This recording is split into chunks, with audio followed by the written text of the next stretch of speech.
দর্শক আসসালামু আলাইকুম। আমি কানাডা থেকে সাকিব স্বাগত জানাচ্ছি।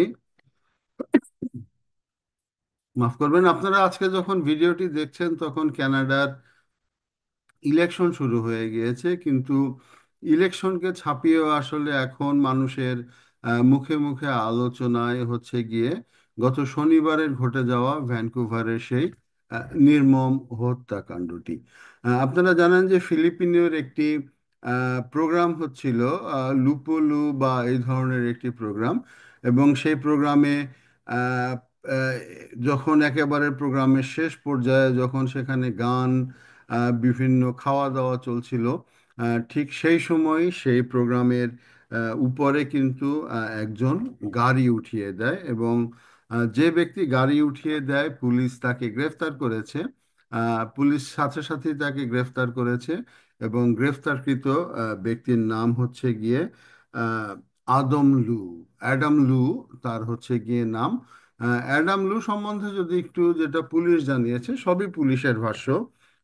অ্যাডাম লু সম্বন্ধে যেটা জানিয়েছে যে তিনি হচ্ছেন গিয়ে একজন মানসিক ভারসাম্যহীন রোগী মানুষ। পুলিশ তাকে আগেও তার সাথে কথা বলেছে, অর্থাৎ এই ঘটনার আগে তার নাম পুলিশের খাতায় ছিল। তিনি মানসিক ভারসাম্য হিসেবে কিন্তু ডাক্তারের কাছেও তিনি গিয়েছিলেন। এবং অ্যাডাম লু তার বিরুদ্ধে আহ, যে এবার 8টি হত্যার অভিযোগ আনা হয়েছে এই 11টি হত্যাকাণ্ডের মধ্যে। এবং মানে যেটা পুলিশ তদন্ত করে জেনেছে যে তিনি দীর্ঘদিন ধরে মানসিক স্বাস্থ্যর সমস্যায় ভুগছিলেন। দর্শক, একটু পরে আসবো যে তারপরেও তিনি কিভাবে ড্রাইভিং লাইসেন্স দিয়ে তিনি গাড়ি চালাচ্ছিলেন, এটা কিন্তু একটি সমস্যা। তার বাড়িতে আগেও পুলিশ বহুবার গিয়েছিল, যেটা পুলিশও বলেছে যে আগেও তার বাড়িতে উম, আহ, বহুবার তারা গিয়েছে। এবং যেটা হচ্ছে যে পাড়া প্রতিবেশীরা তাকে জানিয়েছে যে উম, তিনি প্রায় বাড়ি থেকে চিৎকার শোনা যেত তার বাড়ি থেকে। তবে তারা বলেছেন যে চিৎকারের সময় শারীরিক সহিংসতার কোনো ঘটনা শোনা যায়নি। তো অ্যাডাম লু বা আদম লু তার পরিবার মূলত তাইওয়ান থেকে কানাডায় এসেছে। এবং তারা ভ্যানকুভারের ভিক্টোরিয়া এলাকায় প্রায় 1 দশক ধরে বসবাস করছে। অর্থাৎ তারা 1 দশক ধরে বসবাস করছে। এবং যে জায়গাটাতে যে হত্যাকাণ্ডটা হয় সেখান থেকে 7 মিনিটের ড্রাইভ। তো 7 মিনিট মানে অন অ্যান এভারেজের নর্থ আমেরিকায় ধরতে পারেন যে 7 মিনিট মানে হচ্ছে হয়তো 7-8 কিলোমিটারের দূর। তো তার পরিবারের ইতিহাসটা কিন্তু করুন। তার পরিবারের ইতিহাসটা করুন। তার বাবা কিছুদিন আগে আহ, অসুস্থতার পরে মারা যান। তারপরে 24 সালের জানুয়ারিতে এই অ্যাডামের ভাই আলেকজান্ডার লো খুন হন। অর্থাৎ তার বাবা কিছুদিন আগে মারা যান এবং তার ভাই কিছুদিন আগে আহ, খুন হন। এবং তিনি তার ভাইয়ের সেই স্মৃতি রক্ষার জন্য তিনি একটি গোমি ফান্ড পেজ খোলেন। আপনারা জানেন যে গোমি ফান্ড পেজে নর্থ আমেরিকার অন্যতম একটি মানুষের কাছ থেকে চাঁদা আদায় করার, মানুষ সহানুভূতি হয়ে টাকা দেয়। এবং সেখানে তিনি অর্থ সংগ্রহের চেষ্টা করেন।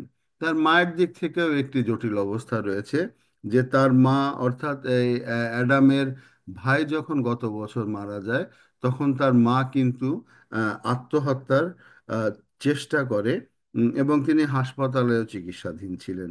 তাছাড়া তারা তাদের উম, বাড়ির পাশে একটি ছোট্ট ঘর নির্মাণ করার প্রচেষ্টা চলছিল এবং সেখানেও তারা আর্থিক সংকটে পড়ে। পুলিশ জানিয়েছে অ্যাডামলোর মানসিক সমস্যা নিয়ে আগে থেকেই তারা অবগত ছিল। বর্তমানে আদম পুলিশের হেফাজতে রয়েছে এবং তদন্ত চলছে। আহ, এইখানেই কিন্তু শেষ আসলে। তদন্ত চলছে। একটি মানুষ 11 জনকে হত্যা করলো। আহ, তদন্ত করে আর কি হবে রে ভাই? তদন্ত করে তো ওই 11 জনকে আর ফেরত দেওয়া যাবে না। একজন মানসিক ভারসাম্যহীন রোগী, তিনি গাড়ি চালাচ্ছিলেন, পুলিশ আগে তার সাথে যোগাযোগ করেছে। এটাই হচ্ছে কানাডার আইনের বাস্তবতা। অর্থাৎ এই দেশে কিন্তু পৃথিবীর সব দেশেই এই দেশে আইন সব সময় থাকে আসামির পক্ষে। দেখা যায় যে হত্যা করেও মানুষ কয়েক মাসের মধ্যে কিন্তু বেরিয়ে পড়ে। তো মানবতার দেশ, হত্যাকারী সেও মানুষ, কিন্তু যে হত্যা হয়েছে সেও তো মানুষ ছিল, তাই না? তো এই যে এই শিশু সহ যে 11 জন মৃত্যু হলো, একজন মানসিক ভারসাম্যহীন রোগী, তিনি এই হত্যাটা করলেন। তিনি গাড়ি চালাচ্ছিলেন, জানি না পুলিশ কেন তার ড্রাইভিং লাইসেন্স নিয়ে নেয়নি। এই বিষয় যখন ডাক্তাররা তাকে দেখছিল, তো ডাক্তাররা তাকে কেন এইভাবে সাধারণ মানুষের মধ্যে ছেড়ে যাওয়ার কথা বললেন?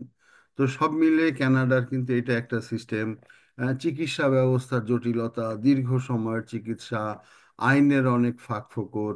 আহ, পুলিশ তাকে বারবার, আগে এই বছরও কয়েকদিন আগেও তাকে পুলিশ তাকে জিজ্ঞাসাবাদ করেছিল, অর্থাৎ পুলিশের খাতায় নাম ছিল। তারপরে তিনি কিভাবে বের হয়ে আসলেন, এই বিষয়গুলো নিয়ে কিন্তু আসলে আহ, কানাডারও ভাববার সময় আছে, এসেছে। কারণ অনেক রিল্যাক্স আইন কানাডায়। আপনারা জানেন যে কোনো দোকান থেকে যদি কিছু চুরি হয়ে যায়, আপনি দোকানের মালিক হন, আপনার কিচ্ছু করার নাই, ওই লোকের আপনি হাতও ধরতে পারবেন না যতক্ষণ না পুলিশ আসবে। এবং পুলিশও অল্প ছোটখাটো চুরি, $5,000 নিচে চুরিতে পুলিশ আসেও না, বলে আমরা দেখছি। সিসি ক্যামেরা দেখলে পরেও এগুলি বলে যে সময় নাই, আমাদের জনবল নাই। এই কিন্তু হচ্ছে কানাডার অবস্থা। অর্থাৎ এই আইনের শক্ত প্রয়োগ না থাকার ফলেই কিন্তু আহ, আমার মন্তব্য, এই 11 জন মানুষের নির্মমভাবে পৃথিবী থেকে চলে যেতে হলো। দর্শক, ধন্যবাদ। ভিডিওটি কেমন লাগলো জানাবেন।